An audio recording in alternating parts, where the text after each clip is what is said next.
Sandra Wilson here, clinical hypnotherapist, and in today's video I'm going to talk about the cycle of ADHD burnout and self-bullying. And this is a self-perpetuating cycle that can often lead people with ADHD, whether it's diagnosed or not, to turn to unhealthy coping mechanisms. So I had a client quite recently who had a lot going on in her life, and what prompted her to seek help was her dependence on alcohol. So she was just starting to reach the point where it concerned her, and there were lots of other things going on. I don't want to talk in a lot of great depth about it, but it was becoming a concern that she was essentially self-medicating, and she wanted to try and get a bit of a handle on it before it got worse, because alcoholism had been an issue for other people related to her. So anyway, the ADHD overwhelm followed by the self-bullying. So what's all that about? So maybe you have just got to the point where you're not coping with life. And this can be for any reason.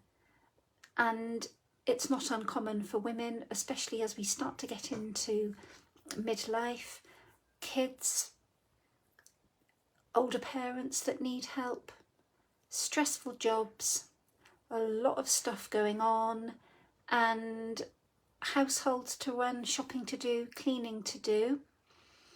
Normally holding the fort pretty much by themselves, with not enough help from people who live with them.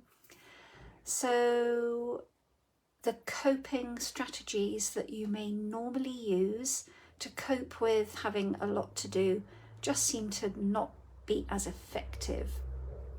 And all it takes is for one little thing to just tip you over the edge. So in my client's case, she experienced a bereavement which just completely tipped her over the edge.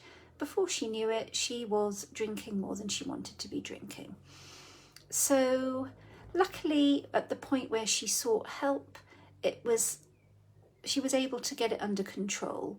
Basically, what we worked on was helping her to feel a little bit more on top of things, increasing her sense of resilience, but more importantly, helping her to protect her boundaries and say no more often and ask for help.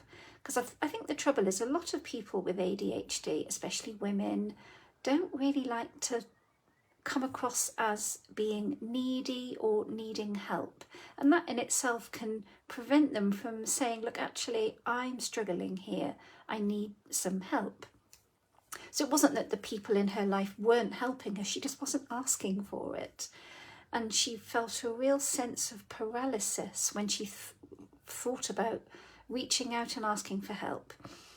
And what tends to happen is she wasn't coping, and then she would berate and bully herself for not coping. So, oh my God, you need to be on top of things. Can't believe you let that slip.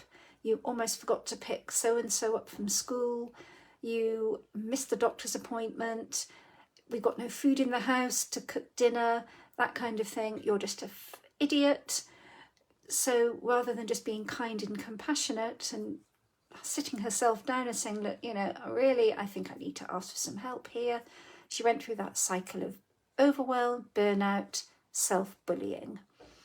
And of course, the inner dialogue when you are beating yourself up can be incredibly cruel and unfiltered, and you would not put up with a friend talking to you like that.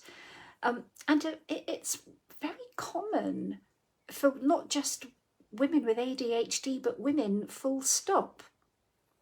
So are you needing to ask for help and feeling like you just can't do it because you're either ashamed or you don't want to come off as being needy or incapable?